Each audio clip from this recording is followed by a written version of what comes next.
All right, guys, weekly stimulus for the week of Labor Day, Monday. Monday is a hero workout. It's called Peyton. We've never done it before. So it's a 40-minute running clock. It starts off with a 20-minute AMRAP of 10 chest to bar or regular pull-ups, 10 single arm dumbbell thrusters, so 5 on the right, 5 on the left. And then every 2 minutes, including 0, you start off with 40 double unders, crossovers, or singles. So 3, 2, 1, go, double unders.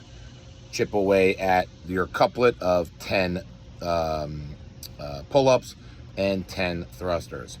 2-minute mark, buy in, double unders. Back to picking up where you left off. All right. At the 20-minute mark, 2-0, you will go on a 2-mile run. All right. At the 20-minute mark, you'll go on a 2-mile run. So again, 2 miles is a really long time. It's meant to be a long run. So maybe you run 1 mile and you come back and you see, oh, it only took me about 8 to 10 minutes.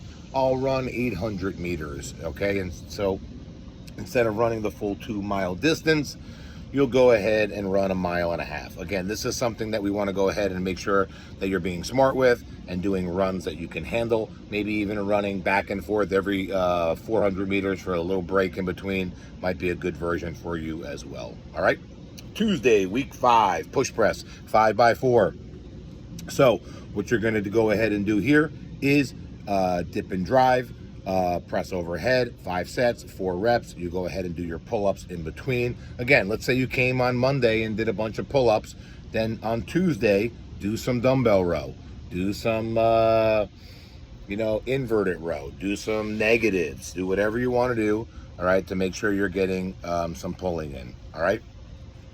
After that, the conditioning is the wall. So it's 6 wall walks. It's 12 burpee box jump over. And it's 24 dumbbell snatches. All right. Wednesday is a 32-minute AMRAP. This is a long day. All right. You'll do 21-15 on the row. You'll do 15 wall ball. You'll do 9 power cleans. You'll do 3 rope climbs and 48 double unders. Large classes, I suggest what you go ahead and do is you could either sub out the bike, or what you can do is stagger the class by 2 minutes, or what you can do is start one group on the double unders going up while the other group goes row going down. All right. That's an option. A lot of options there. It's really going to depend on the class size and the people you have in it. All right. Thursday is 11 rounds. It's a 3-minute interval. It's a 2-minute work portion. It's a 1-minute rest portion. You will always buy in with a 200-meter run. So 3, 2, 1, go. 200-meter run. Scale that back to 100 meters if necessary. When you come back, you'll time remaining max reps of 9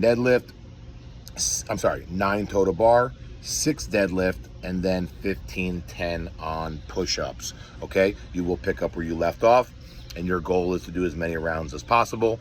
The buy-in should be very consistent or similar. Shouldn't be taking you more than about a minute to do the run. That'll give you a minute to do the work. And we do want to push a little bit or reach a little bit on this interval, because for every 3-minute interval, you're only working 2. So after the 2 minutes is up, you're going to get a rest break. Okay. So you should be pushing a little bit harder on the movements, because you will get a 1-minute break. All right. Friday's week 5 on the front squat. Again, we're starting a little heavier than last week. If you've missed a week, it's not the end of the world, but go ahead and be mindful on what weights you're choosing. We don't want to be failing here. These should not be fail sets. Again, another accessory as far as the pull-up. All right, so mix and match for you guys that come a lot. Make sure you're mixing and matching and doing different pulling exercises. All right. All right, coaches, give them a good 5 minutes here on the warm-up. This is also a time that maybe in between their, if they have some time on the pull-ups, on like maybe set number 2 or set number 3, you can get a couple of people sharing a bar and getting some warm-up repetitions on the hang clean and shoulder to overhead and lunges. All right, so Weights are not really heavy, so they won't need a ton of time to warm up, but it might be a good idea to go ahead and get them moving, especially if you're breaking down some of the bars. But leave the bars or leave the weights alongside the rig. There's no rig exercises. A lot of times what happens is people start cleaning up their equipment, which again, we're really thankful that they do that. All right, but today's the day. If you're a little pressed on time, just get them out onto the main floor, get them moving on the hang clean, shoulder to overhead, and reverse lunges. And then you could put the weights away, or you could just leave them out for the next class because they're going to need them for front squatting anyway. All right. The conditioning is the 40, I'm calling it 40 times. So 20 hang cleans, 10 burpee, 20 shoulder to overhead, 10 burpee, 40 back rack reverse lunges. That means the bar is on your back and you take a step back and reverse lunge. Again, for 40 reps, you should be able to keep the bar on your back, but that's going to be up to you. 10 burpees over the bar, 20 shoulder to overhead, 10 burpees over the bar, 20 hang, power clean. If you add up all the movements, all right, if you add up the reps for each movement, it comes out to 40 cleans, 40 burpee, 40 lunges, and 40 shoulder to overhead. That will be your 40 time. All right. Saturday's teams of 6. So coaches, all right, or Pat pretty much is our Saturday. We've been doing Saturday coach. All right. What you're going to do is you're going to set this class up real simple. You're going to have the ski erg. In front of the ski is going to be the box. All right. Then you'll have the wall. Then you'll have the bike. Then you'll have a dumbbell, and then you'll have another wall ball. Right. And basically how it's going to work is everybody's on a movement. 3, 2, 1, go. I cannot move forward. So ski goes to box. Box goes to wall walk. Wall walk goes to bike. Bike goes to dumbbell. Dumbbell goes to wall ball. Wall ball goes top to ski. So if I get done with the ski and my partner is not done with the box jumps, I have to wait for them to finish.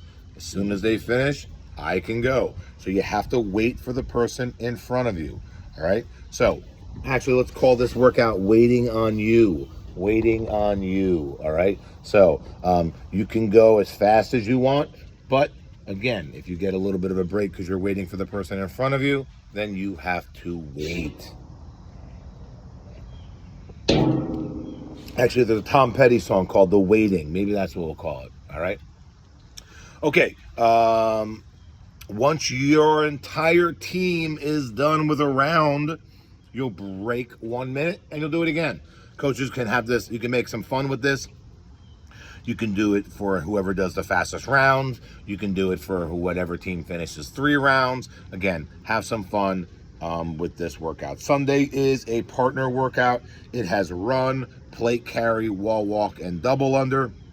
And basically what happens is you start with 1K, 500 meter plate carry, 10 wall walk, and then 100 double under, and then a 1K row. And then all those go down. So 800 on the run, 800 on the row, 80 double unders, 8 wall walk, 400 meter plate carry. It goes all the way down to the final round of 400 meter run, 200 meter plate carry, 4 wall walk, 40 double unders, and 400 meters on the row. That is our week.